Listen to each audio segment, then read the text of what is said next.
Did you know that one Celtic chieftain pulled off the greatest trick in Roman history and then vanished without a trace? Winter 54, BC. Ambiorix, leader of the Eburones tribe, faced 2 Roman legions camped safely in Gaul. Instead of attacking their fortress, he chose deception. Ambiorix approached the Roman generals Sabinus and Cotta under a flag of peace. He warned them of a massive Germanic army marching their way. "Stay in your fort," he said, "and you'll be trapped and slaughtered.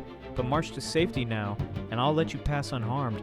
The Romans believed him. They abandoned their secure position and marched into the Arduena forest with 15,000 men. It was a trap. Ambiorix's warriors surrounded them completely. Not a single Roman survived. An entire legion wiped out. Caesar's revenge was swift and brutal.